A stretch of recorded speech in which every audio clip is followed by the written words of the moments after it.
सहप्रस्तुत करता Berger paints, paint your imagination. Goodness partner Dairy Day, सांगुलपणात गोडवा आहे. नमस्कार, मी तन्मय टिल्लू. कौल 24चा येऊन पोहोचलाय रायगड लोकसभा मतदारसंघात. रायगड लोकसभा मतदारसंघ नेहमीच एखादी लाट असेल किंवा कोणाचा प्रभाव असेल त्याच्या विरोधात मतदान करणारा हा लोकसभा मतदारसंघ आहे. अशीच त्याची ओळख आहे. अगदी इंदिरा गांधी म्हणजेच 1984 पासून ते अगदी 2019 पर्यंत या मतदारसंघात नेहमीच विरोधी बाजूने मतदान झाल्याचं पाहायला मिळालंय. यंदा या लोकसभा मतदारसंघात काय घडणार, कोणाच्या बाजूने मतदार कौल देणार? कारण लढत दोन पारंपरिक प्रतिस्पर्ध्यांमध्ये. अर्थातच सुनील तटकरे की अनंत गीते हाच प्रश्न यंदा देखील कायम आहे. चला तर मग मैदानात उतरूया, थेट विचारूयात सत्ताधाऱ्यांना आणि विरोधकांना देखील त्यांची काय मतं आहेत, त्यांना काय वाटतंय, येणाऱ्या पुढच्या 5 वर्षात नेमकं काय हवंय, काय राहून गेलंय, सगळ्याची उत्तरं घेऊयात. चला, सध्या महायुतीमधला उमेदवार कोण? एकीकडे गोंधळ आहे, एकीकडे संभ्रम आहे. सगळे म्हणतात सुनील तटकरेंचं नावच पुढे आहे. काय परिस्थिती आहे एकूण? तटकरे साहेबच महायुतीचा उमेदवार, आदरणीय तटकरे साहेबच, कारण ते सिटिंग सीट टी आहे आणि तोच उमेदवार असेल. आदरणीय साहेबच उमेदवार आहेत. पण भाजप पण तयारी करत आहे, तिकडे शिवसेना शिंदे गटही तयारी करतो. शेवटी प्रत्येकाला अधिकार आहे, पण महायुतीचा उमेदवार आदरणीय साहेबच आहेत, ह्यात कुठेही वाद नाही. संभ्रम काय अजूनही 80% जागा वाटप झालेलं आहे आणि त्यानुसार ज्यांचं जागा वाटप झालंय त्यांनी म्हणजे भारतीय जनता पार्टीने 20 उमेदवार सुद्धा जाहीर केलेले आहेत. आता घटक पक्षांनी त्यांचे उमेदवार केव्हा जाहीर करतील ते त्यांचा विषय आहे आणि त्यानंतर 20%चा निर्णय पण होणार आहे. त्याच्यामुळे रायगड जिल्हा 80 मध्ये आहे की 20 मध्ये आहे हे आज आम्ही सांगू शकत नाहीत.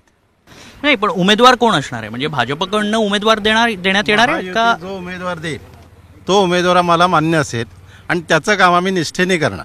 हा तिढा इथे कायम आहे, म्हणूनच तो 20% निर्णय केलेला आहे. 2 दिवसातच सुटणार आहे तो. का तिढा का निर्माण झालाय? तिढा असं नाही, भाजपने तयारी केली होती, नंतर यांची युती झाली, त्याच्यामुळे आता आमचा जो प्रश्न आहे की इथे पक्षाचं धोरण असं आहे, निवडून येणारा उमेदवार द्या, महायुतीचा उमेदवार जो देतील त्याचं आम्ही काम निष्ठेने करणार.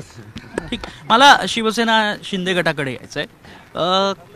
तिथे गोगावले त्यांचा मुलगा तयारी करतायत. गोगावलेंना मंत्रिपदही मिळालेलं नाहीये. अशात मुलाला तरी उमेदवारी मिळावी अशी एक आशा आहे. प्रत्येक शिवसैनिकाला ती आशा आहे, ती खदखद आहे मनामध्ये अजूनही. तुम्ही मागणी केली आहे?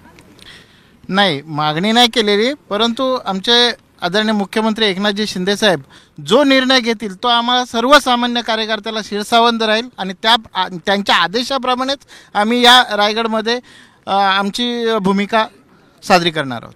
नाही, पण मागणी का नाही करत आहेत मग? इथला स्थानिक जो शिवसैनिक आहे तो सातत्यानं नेहमीच पुढाकार घेताना पाहायला मिळतो. यंदा का मागणी होत नाहीये?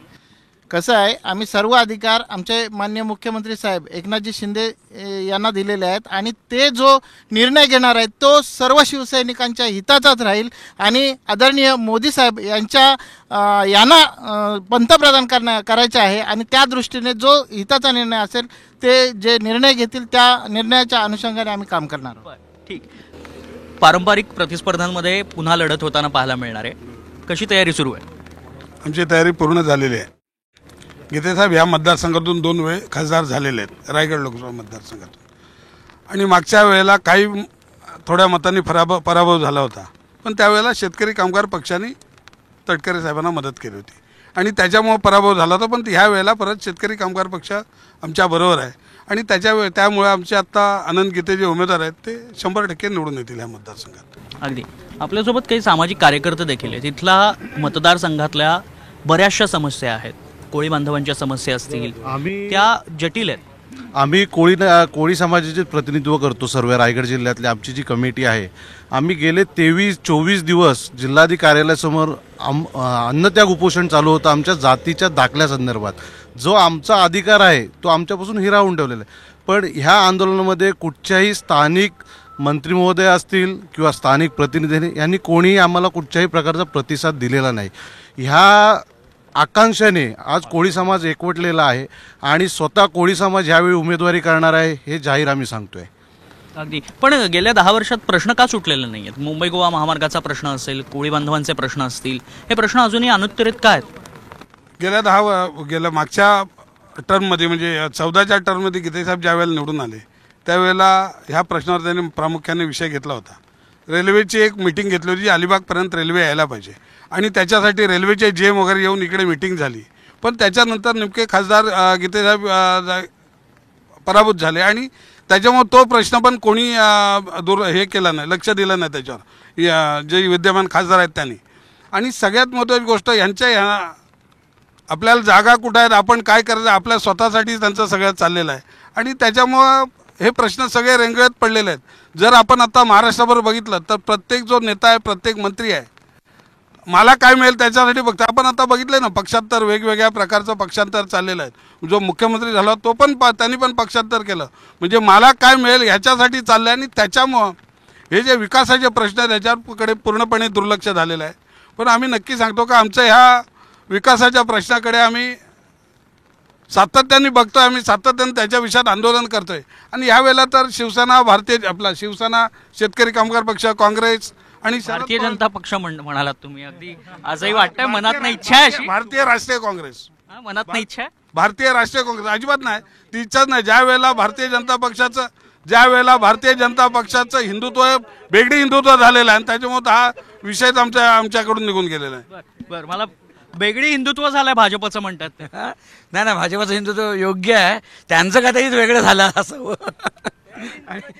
शिवसेना भारतीय जनता पार्टी ही नैसर्गिक युती आहे, हिंदुत्वासाठी आलेली आहे आणि म्हणून हिंदू हृदय सम्राट शिवसेना प्रमुख बाळासाहेब ठाकरे आजही आमचे आराध्य आहेत.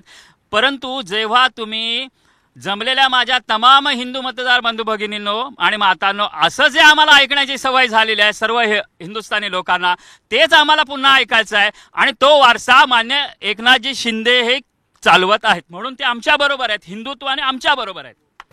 इथे काँग्रेसचेही पदाधिकारी आहेत. काँग्रेस कुठल्या भूमिकेत सध्या, म्हणजे काय काँग्रेसचा स्टँड काय असणार आहे पुढचा? नाही, 100% महाविकास आघाडी आणि इंडिया आघाडीची जी भूमिका आहे ती काँग्रेसची भूमिका आहे. आणि एक गोष्ट लक्षात घेतलं पाहिजे, सध्या हुकुमशाही सदृश्य परिस्थिती नाही, या देशामध्ये एक प्रकारची हुकुमशाही आलेली आहे. काय केलं जाते पहा तुम्ही, इथे ईडी, CBI ही निश्चितपणानं माकड कसं आहे ना, बदारीचा माकड, तशा पद्धतीने त्या ईडी CBIची भूमिका आहे. एखाद्यावर ईडी लावायची आणि त्यानंतर पुन्हा घ्यायचं आपल्याच पक्षामध्ये वॉशिंग मशीन. भारतीय जनता पक्षामध्ये कोणती वॉशिंग मशीन आहे माहिती नाही. ही जी भूमिका आहे ना, ती तमाम जनता जी आहे, सामान्य जनता आहे, त्या सामान्य जनतेला हे अजिबात मान्य नाही. पण निश्चितपणानं या देशामध्ये इंडिया आघाडीची सत्ता येईल आणि या ठिकाणी इंडिया आघाडी आणि महाविकास आघाडीचे उमेदवार आहेत ते गीतेसाहेब निश्चितपणानं मोठ्या प्रमाणात, कारण ते स्वच्छ चारित्र्याचे आहेत आणि एक विजन असानं देतो, त्यांच्यावर कोणता डाग नाही आहे, असे उमेदवार निश्चितच विजयी होतील अशी आम्हाला खात्री आहे. महिला पदाधिकारी आहेत, काय बोला? मुळात त्यांनी जो मुद्दा मांडला हिंदुत्वाचा, ते हिंदुत्वाचा मुद्दा या महाराष्ट्राने, या देशाने बघितलं. या भारतीय भ्रष्ट जनता पार्टीचं जे बेगडी हिंदुत्व आहे ते निश्चितपणानं या महाराष्ट्राने बघितलेलं आहे. या महाराष्ट्रामध्ये जे कमीत कमी 20 ते 22 विविध पक्षांचे जे आमदार असतील ते फोडून त्याने आपल्या पक्षामध्ये घेतले. 70,000 कोटीचा जो सिंचन घोटाळा होता त्याच्यामध्ये अजित पवार असतील, तटकरे साहेब असतील, ही मंडळी त्या ठिकाणी भारतीय जनता पक्षामध्ये घेतल्यानंतर त्यांच्या आता ते उमेदवार म्हणून या महाराष्ट्राला कदाचित दिसतील. परंतु या रायगडनी जो निष्कलंक, कुठलाही भ्रष्टाचाराचा डाग नसलेला नेता जो इंडिया आघाडीच्या वतीनं गीते साहेबांच्या रूपानं दिलेला आहे, ते निश्चितपणानं निवडून येतील याच्यामध्ये कुठलंही दुमत नाही. कारण त्यांचा उमेदवार कोण ठरतंय हे अजूनही ठरलेलं नाही आहे. त्यांचा उमेदवार ठरेपर्यंत गीते साहेबांचा लोकसभा मतदारसंघातील 7ही विधानसभा मतदारसंघामध्ये प्रचार सुरुवात झालेली आहे. त्याच्यामुळे गीते साहेबांचा निश्चितपणानं विजय होईल याच्यामध्ये कुठलाही दुमत नाही. इथे हे सरकार आल्यापासून महागाईचा तर भस्मासूर झालेलाच आहे, पण इथे विविध प्रश्न आहेत. महिलांचे विषय, बेरोजगारीचे प्रश्न आहेत. इथे मच्छीमार, स्थानिक मच्छीमारांचा प्रश्न आहे. इथे भस्मासूर एवढा महागाईचा केलेला आहे की सर्वसाधारण महिलांना जगणं अशक्य झालेलं आहे. या सरकारने जी जीएसटी लावलेली आहे ते जीएसटी सर्वसाधारण आपला जो धान्य आहे, अन्नधान्य जो खातो त्याच्यावर या सरकारने जीएसटी लावलेली आहे. आणि ती जीएसटी सध्या रेशनला साड्या वाटतात. खरंच महिलांना त्या साड्यांची गरज आहे का? त्या सुरक्षितची साडी घालून जी महिला बाहेर पडते तिच्या सुरक्षेची गॅरंटी देत आहेत का? मणिपूरमध्ये जे आता एवढं मोठं कांड झालं त्याच्याबद्दल का नाही बोलत आहेत मोदी? मग ह्यांना जर पुन्हा हे आलं तर ह्याच्या पुढे तर महिलांना रस्त्यावरून फिरणंच मुश्किल आहे. ठीक आहे, उत्तर घेऊ आपण. उत्तर घेऊ. खरं तर या रायगड लोकसभा मतदारसंघाचा निकाल हा सुस्पष्ट झालेला आहे. 6 पैकी जास्तीत जास्त आमदार हे महायुतीचेच आहेत आणि जनता देखील आमच्या बाजूने आहे.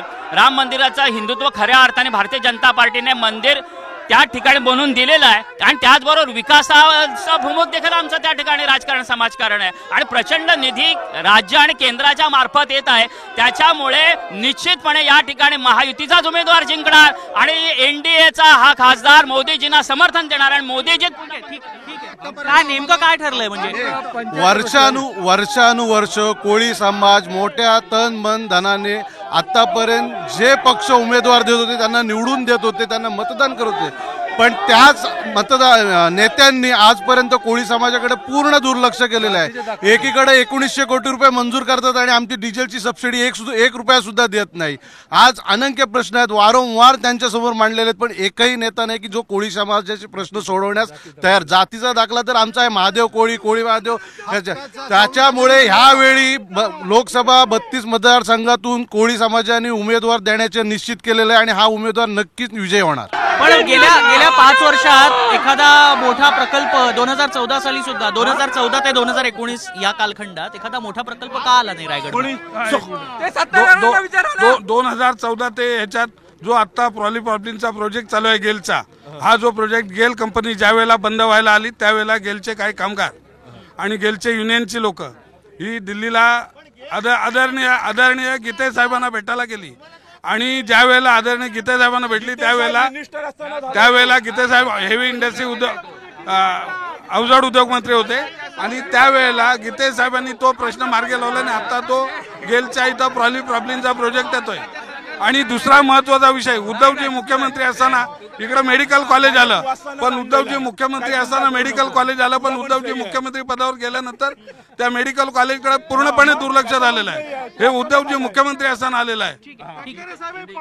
रायगड जिल्ह्याचं एक राजकीय समीकरण राहिलेलं आहे.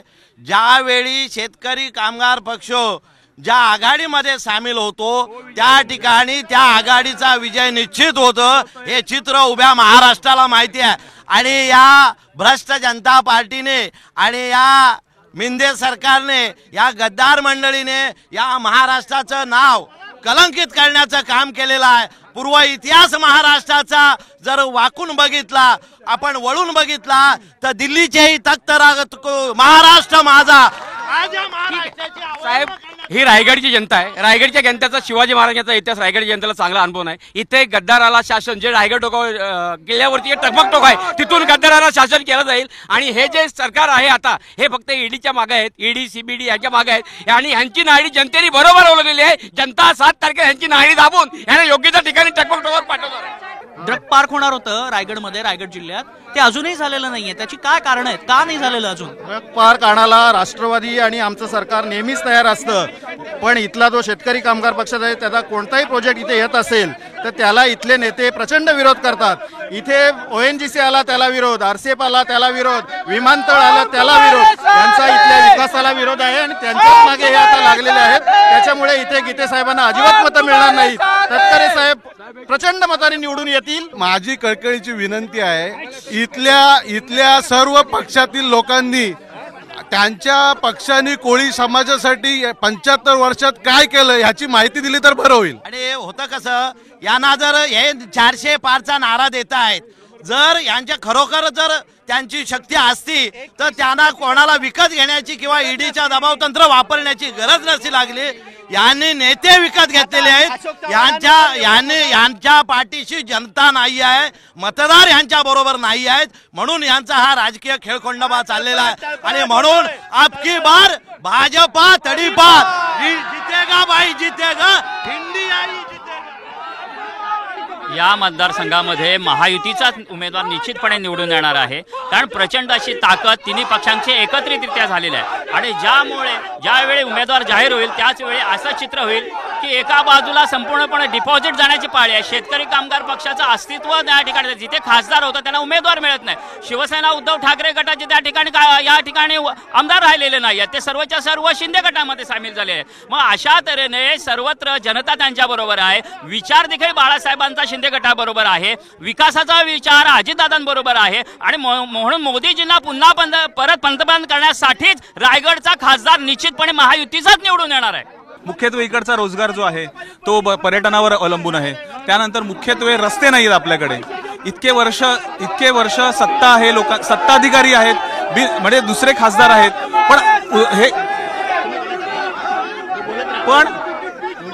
पण इथे कुठलाही विकास तसा म्हणावा तसा झालेला नाही. आता जो काही आमचे साहेब निर्णय घेतील, ज्याला उद्या उमेदवार म्हणून घोषित, म्हणजे ज्याला आम्हाला सांगतील की हा उमेदवार तुमचा आहे, त्यांच्याकडून आमच्या ह्याच अपेक्षा आहेत की हे इकडचे स्थानिक रोजगाराचे प्रश्न आहेत. मोठ्या मोठ्या इंडस्ट्रीज आहेत, JSW सारखी इंडस्ट्री आहे इथे, पण इकडचे स्थानिक जे काय हे आहेत बेरोजगार आहेत ते तिकडे अजूनही नोकरीच्या प्रतीक्षेत आहेत की चांगल्या चांगल्या ठिकाणच्या नोकऱ्या त्यांना मिळत नाही आहेत. बाहेरचे लोक इथे येतात. आणि मुख्यत्वे करून रस्त्याचा मुद्दा, जो मुंबई गोवा हायवेचा रस्त्याचा मुद्दा आहे, तो अजूनही प्रलंबित आहे. त्यामुळे आमचा इकडे पुढे जो खासदार इथे येणार आहे निवडून पुढच्या वेळात, त्याने आमची अशी एक हे आहे की त्याने हे सगळे प्रश्न आहेत ते लक्ष देऊन सोडवावेत ह्या पुढच्या 5 वर्षामध्ये, येणाऱ्या 5 वर्षामध्ये. कोळी समाजाचे लोक म्हणतात की कुठल्या पक्षाने काम केलं नाही. माझा प्रश्न असा आहे, त्यांनी सत्ताधाऱ्यांना विचारावा की योगेश मसे जे कलेक्टर आहेत ते आता दाखल्यांचा सकारात्मक भूमिका घेत होती, त्यांची तडकाबडकी बदली का करण्यात आली याचं उत्तर सत्ताधाऱ्यांनी द्यावं आता त्यांना. आणि आमचा जो स्टँड आहे, आम्ही कायम त्यांच्या पाठीचे आहोत. आंदोलन करते म्हणून त्या उपोषणात बसले, मनसेचे शिष्टमंडळ पहिलं त्यांना जाऊन भेटलेलं आहे, म्हणून त्यांनी ती भूमिका. बदली कोणी केली? सत्ताधाऱ्यांनी केली. त्यांची कलेक्टरांची बदली, रातोरात त्यांची बदली केली. आता 2 दिवसाचा दाखले दाखला मला इश्यू झाले होते. उपोषणाच्या दरम्यान माननीय कलेक्टर साहेब, म्हसे साहेब हे आमच्या जातीच्या दाखल्या संदर्भात न्याय देणार होते, पण ते न्याय देणार म्हणून त्यांची तडकाफडकी बदली केली. ती का केली आजपर्यंत आम्हाला समजलं नाही. आमची इच्छा आहे की पुन्हा त्यांना कलेक्टर म्हणून रायगड जिल्ह्यात नियुक्ती करावी. तसंच आजपर्यंत कोळी समाजावर विनाशकारी प्रकल्प आणून कोळी समाज कसा उद्ध्वस्त होईल किनारपट्टीपासून, ह्याचंच षडयंत्र यांचं चालू आहे. कोण रचतंय षडयंत्र? कोण रचतंय? सत्ताधारी जे सर्व पक्षीय आहेत ते. आजपर्यंत मच्छीमार जेटी विकसित केली नाही, पण प्रवासी जेट्या रायगड जिल्ह्यात भरमसाठ आणलेल्या आहेत. ह्याचं कारण काय आहे की मच्छीमारी उद्ध्वस्त होऊन मच्छीमार देशोधडीला लावो, एवढं त्यांचं नियोजन आहे. ह्याच्यासाठी आम्ही ह्यांच्या विरोधात मतदान करणार आहोत. या ठिकाणी येत्या लोकसभेमध्ये शेतकरी कामगार पक्ष संपूर्ण शक्तीनिशी या महाविकास आघाडीच्या सोबत आहे. आमचे उमेदवार गीते साहेब आहेत, त्यांचा प्रचाराला सुरुवात सुद्धा झालेली आहे. रायगडमध्ये सर्वात महत्त्वाचे, रायगड जिल्ह्यामध्ये एकनाथ शिंदे साहेबांना मुख्यमंत्री असताना उमेदवार मिळत नाही आहे, त्यामुळे इतर पक्षांचा उमेदवार त्यांना शोधायला लागतोय. आणि हे म्हणतात की रायगडमध्ये यांनी काम केलं, काय काम यांनी केलेलं आहे? काही काम केलं नाही. ठीक आहे. महिलांचे काही प्रश्न घेऊया. आम्ही पाणी विकत घेतो, 200 रुपये मजुरी आणि 60 रुपये टाकी पाण्याचे. 8 दिवस पाणी पुरत नाही आम्हाला, पाणी पाठवतच नाही आमच्याकडे. 10 वर्ष पाणी आम्ही विकत घेतो मिरकटकर गावाला. बाजरा पाहिजे, डिझेल आणि पेट्रोल कमी झालं पाहिजे. सर्व 10 वर्ष पाणी आम्ही या देशातले या भारतीय जनता पक्ष विकासाच्या मुद्द्यावर बोलायला तयार नाही आहे. युवकांच्या रोजगाराचा प्रश्न प्रलंबित आहे, महिलांचा सुरक्षेचा प्रश्न प्रलंबित आहे. हे सरकार पूर्णपणे अपयशी ठरलेलं आहे आणि यांच्याकडे कुठल्याही प्रकारचे मुद्दे नाही आहेत. त्याच्यामुळे भारत देशामध्ये आता येणारं सरकार हे इंडिया आघाडीचं असणार आहे आणि म्हणून जितेगा भाई जितेगा, इंडिया ही जितेगा. स्थानिकांचे प्रश्न तितकेच गंभीर आहेत. रायगडचा इतिहास राहिलेला आहे लोकसभेचा की ते प्रवाहाविरोधात आणि एखाद्या लाटेविरोधात मतदान करत आलेले आहेत. यंदा काय घडतं आणि कोण निवडून येतं, मतदार राजा कोणाच्या पारड्यात मतदान करतो हेच पाहणं महत्त्वाचं असणार आहे. कॅमेरामन सिद्धेशसह मी तन्मय टिल्लू, रायगड.